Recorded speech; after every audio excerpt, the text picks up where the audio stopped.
You're back. I'm back. We are back. IDP Army. What is up? It is your man Jordan Reigns at 50 Shades of Drunk. Got a great show for you all today. We are the IDP Army. We love IDP fantasy football. We are the underdogs of the fantasy football world. And as such, we are sponsored by Underdog, and this is our Underdog Fantasy Show. So I'm going to give you all some of my favorite plays for Week 3. Talk a little bit how I'm attacking in drafts. Hopefully, you're taking my advice, getting in there early, taking advantage of some of these ADPs that have not completely adjusted yet, based on some of the things we've seen this last week as people are filtering through their information. And yeah, it's going to be a good time. We'll get you in here, get you out of here real quick, get you ready for Week 3. Let's go.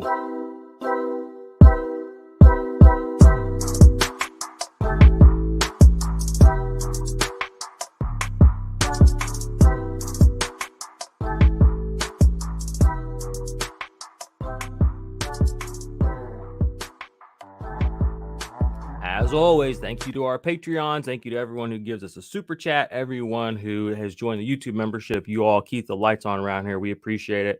The rankings are going up on the website, idparmy.com. If you want to see next week's IDP rankings, head over there. The waiver wire show is up on this channel already. Check that out.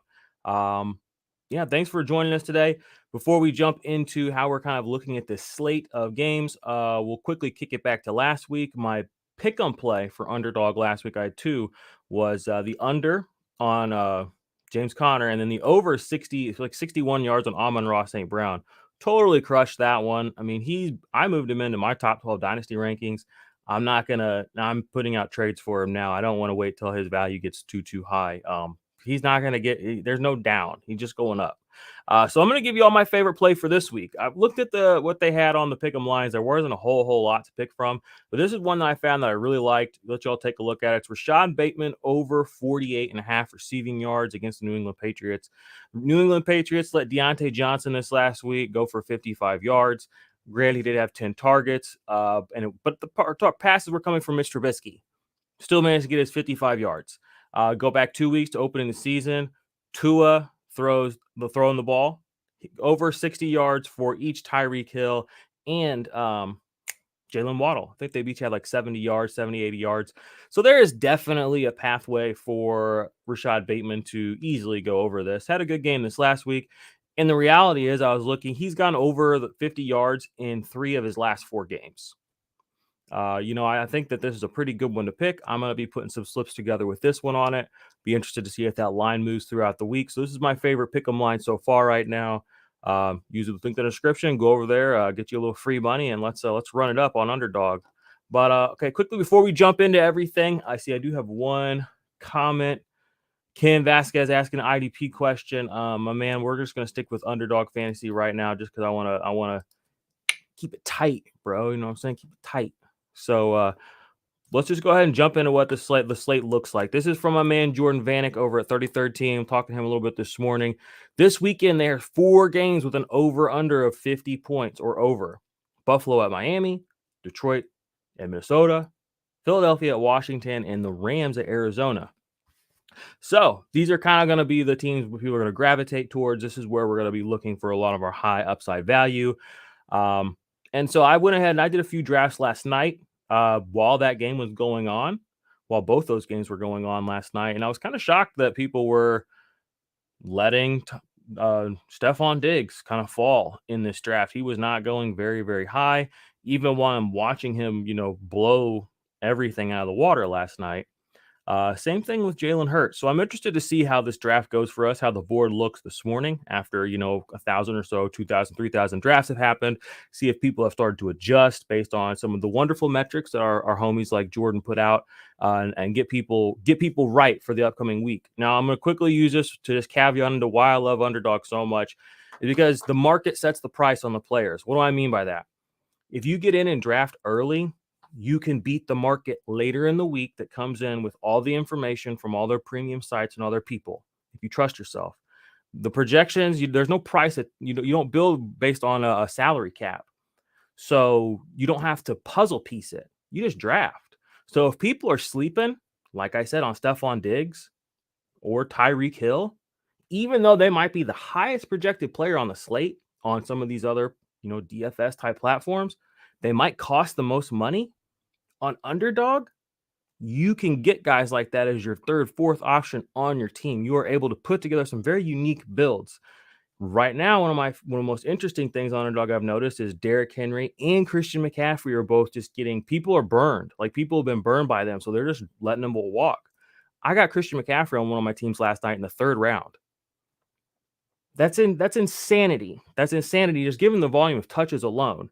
But guess what? The market sets the cost of players on Underdog, not some guy sitting behind 60 screens running 4,000 simulations. It's jackwagons like me that are sitting at home on Monday night, you know what I'm saying, drinking a beer, getting in there saying, what's up? What's this first 20, 30 drafts going to put up for us? And then you slide down a little bit and you start seeing, damn, there's some great values here. So I'm going to share a little bit of, kind of what I saw last night with y'all, give some of my insights and thoughts, on that whole situation going into this upcoming week, and we'll do a draft. So let's pull up the lobby. Let's go to my completed ones from last night. So let's take a look at a couple of these teams I put together. All right, this is a good example. So everybody's really down on Joe Burrow right now. He gets the New York Jets. That game, not one of these super high projected ones, but it's one that I am kind of targeting because I feel like there's a little more upside here because we haven't seen the upside this year with Burrow. I feel like people are kind of letting him slide. So I did have a few teams with him. With Burrow, I did target Higgins as well. I think Higgins he's another one of those guys, third wide receiver I took in this draft, finishing right now, he's a top 15 wide receiver in fantasy. And that's even with getting his head knocked in the first week. So he's still out there making a big difference. So we got here, I was able to get Stephon Diggs on this team. Another team, I got Stephon Diggs on. Just really able to put some really good players around him. Amon-Ra St. Brown, I love getting Amon-Ra. People are still kind of hesitant to kind of crown him what he is, and that is a guy that you want on your roster every single week. So I really like this team, this Burrow, Mixon, Cooper Kupp. This is from the 101 because I had to take Kupp at number 1. But let's go ahead and head back to the lobby. Let's do a draft. Hit me with any questions or comments while I'm drafting. We'll probably just do the one draft today. I'll kind of walk through my thoughts on the team. And we'll see how we're going to target this and, how we think the week's going to shake out. Let's take a quick look at the format. 6 teams, 6 rounds. Here's your payout structure. And where are we going to see what our draft spot is before we really know how to attack this draft? All right. We're waiting on 3.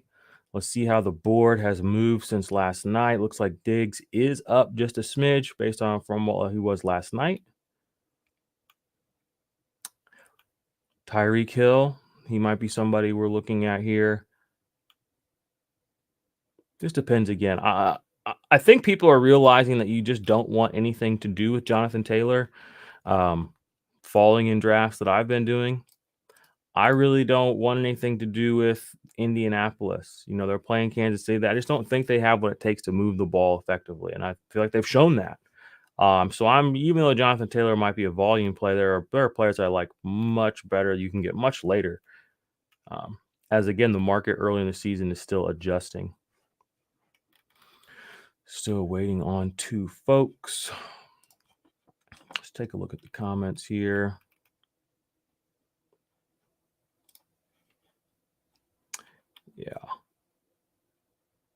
Yeah, Jordan said there's probably going to be a lot of people gravitating to that game, this Buffalo-Miami game. And it makes sense. It's going to be a marquee matchup. Might be able to get a little value on Justin Jefferson. Is he even playing on this slate, though? Yeah, there he is. Let's see how this goes. We are at the 5 spot, y'all. So what do y'all think we should try and do here? Obviously, I think I'm going to go wide receiver first. I am interested in Kelsey. I'll probably try to get Kelsey in that 202 spot, maybe. Just see how it goes. Also, I've been playing a lot of Zach Ertz because those targets are cheap. They're coming. They're cheap and they're coming, baby. Take that how you want to take it. Got some comments over here. Hey, appreciate you being cool with it, my man Ken. We'll be back with straight IDP soon. Don't worry about that. Dortch or Hollywood Brown till Nook comes back. Thanks. Give me Dortch. I don't know. Actually, give me Hollywood. I mean, if he wouldn't have taken that hit like he did, he'd have more yards. But I mean, you're talking about a low end kind of flex guy for both of them, in my opinion. Colts suck. Yeah. Water's wet. Colts suck. The world just keeps on spinning. All right, where are we at? So Cup goes first. Jefferson second. Look at that. Stephon Diggs just sitting there waiting to drop to us. Come on. Do it. Be an idiot. Take Jonathan Taylor. Do it. Do it. Ah, you bastard. He takes Stephon Diggs. All right, y'all. We got to pivot. Still like Jamar Chase. Don't know if I want to double stack into that game, though. Actually, you know what? I think I will. I'm going to go Chase. Wasn't a great day this last week. I'm not going to let it mean that, totally dictate how I feel about him. The Jets are going to jet.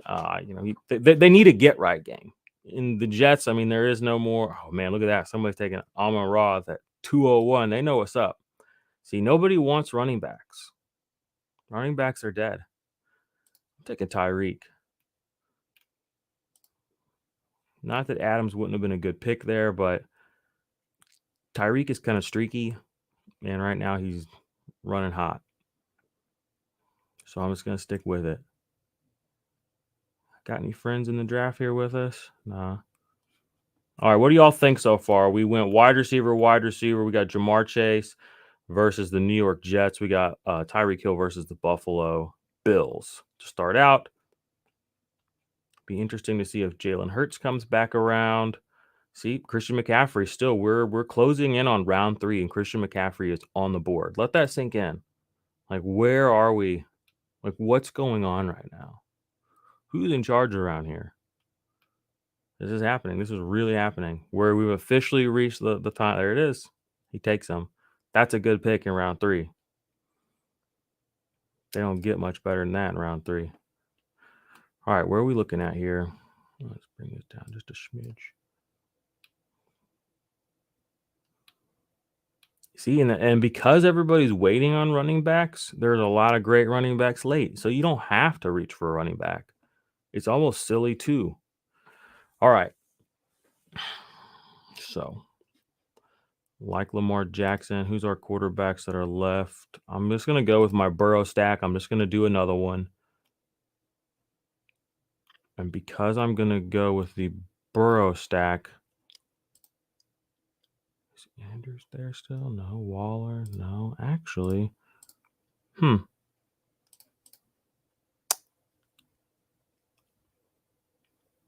wow. Dang it. I thought I had a couple seconds left. I'm sorry. That was silly. Well, I was going to take Joe Mixon there. I probably should have. Now I got Lamar. Let's see how we adjust here. Looks like we'll probably be running a naked quarterback. I'm not against running a naked quarterback personally. I know a lot of people like to correlate, but can't correlate everything. I mean, I guess you could try. All right, we're up in 1 pick. Who's the best wide receiver left on the board? Mike Williams, Christian Kirk, T. Higgins. Do I want to go Higgins or do I want to go Big Mike? I feel like we're a little bit low on Big Mike because of how the season started still. So I'm going to triple stack into Mike. 3 wide receivers, 1 quarterback, Lamar Jackson so far. So we have to get a tight end and we need a running back. So for our tight ends, you already know I'm very interested in Zach Ertz. Interested also in Gerald Everett a little bit. Darren Waller. Actually, I like all these guys except for Kyle Pitts. Kyle Pitts, total waste of a draft pick by so many people. And I don't feel sorry for you. And I won't make you feel better by telling you it's going to get better. Because even if it is, I don't care. I want you to feel the pain of getting in too soon. Before you knew what you were getting into. Overpaying. Shame. All right, what are we looking at here? Aaron Jones, I'm not really super high on him. Even though he had a massive game this last week, only 18 total touches. He did play Chicago. Chicago's a dumpster fire. That definitely plays into it. Tampa Bay is not a dumpster fire on defense or offense. So that moves me into the Clyde Edwards-Helaire, David Montgomery area and thought process. And because because of the way the over-unders are on the games that my man Jordan here had showed us, I'm going to look at Washington because Antonio Gibson is getting some work. A little not too great this last week, I guess. Well, dang, only 28 yards. So did he play Detroit? Interesting. But that over-under is still very juicy. What other running backs are still kind of out here? Fournette, he claims touchdowns are coming. Are you kidding me? He had what? How have I not been paying attention to Leonard Fournette's touches? Holy moly. We're taking Leonard Fournette. Give me that. He ain't catching a lot of passes this year, but so be it.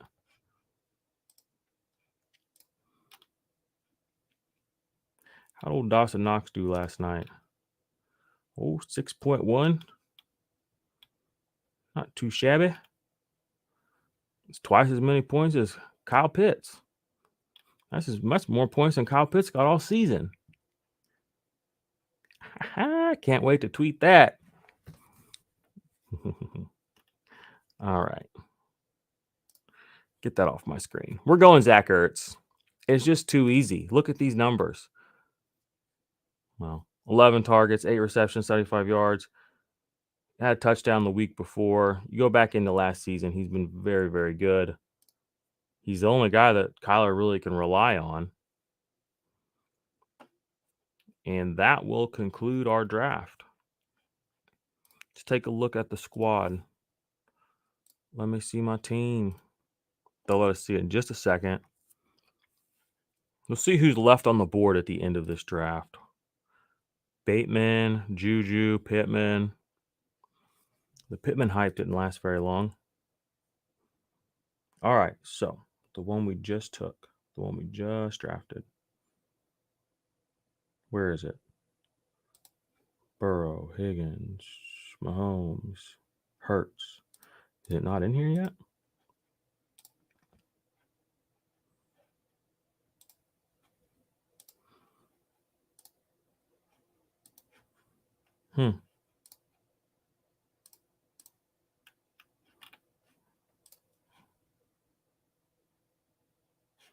Quick refresh. 1, 2, 3, 4, 5. Okay, here's 5 teams. There it is. All right, this is our team we just drafted, y'all. Lamar Jackson versus New England Patriots. We got Leonard Fournette very late versus Green Bay. Honestly, I really kind of love that. Tampa Bay should get up and win this game, honestly, pretty handily, in my opinion. And then Leonard Fournette's just going to get the ball over and over and over again. Mike Evans also out, might be a little uptick in the passing game. So getting him very late after getting 3 high volume, high upside receivers, plus Lamar Jackson, best rushing floor, and ceiling still. Jalen Hurts, you coming for that title? I don't know. We'll see. And then Zach Ertz, who has been a great tight end so far this year for fantasy. Double-digit points in both weeks as a half PPR. Can't be mad at that. Somebody said Pitts sucks. This is a factual statement. No, he does. I mean, I'm sure he does a lot of things really well. He's just not good for fantasy. Got Hurts, then wide receiver. Go Hurts and wide receiver, our best RB. Yeah, maybe on the next one we can pull that off. I might slide back in later this week, do another one with y'all. But join us on some Underdog drafts. Click the link in the description. Later this week, I'm going to be doing, like I said, I'll be in a lot more of these lobbies later in the week as I just continue to draft. Good luck on everything this upcoming week. We have the IDP ranking show coming out in a 24 hours to 35-ish hours. So keep an eye out for that. Check out the website. There's some stuff up there already. Mace threw some things up there. Mace Riney, newest member of the IDP Army. Really good nuggets up there as well. And yeah, just appreciate you all being here again. Like I said, play some Underdog with us. We'll keep you all updated on everything we're doing throughout the week. And before I move on, Big Dog Bash update. I am 1-1 and I'm 2-0 in our 2 teams that are representing in the Big Dog Bash. So we'll see how it goes. We were hoping to go 2-2 or 2-0, but well, Kirky boy and Christian McCaffrey just really is shit in the bed out here. So life goes on. Hopefully we can get both those teams into the actual bash and get that prize. But yeah. All right, y'all. That's all from me. I'll see you back here on the channel in a day or two. Thanks for listening to the podcast. Like, subscribe, leave us a 5-star rating and review. It can help the show. And if you want to support this channel, patreon.com/the IDP Army. Bye-bye.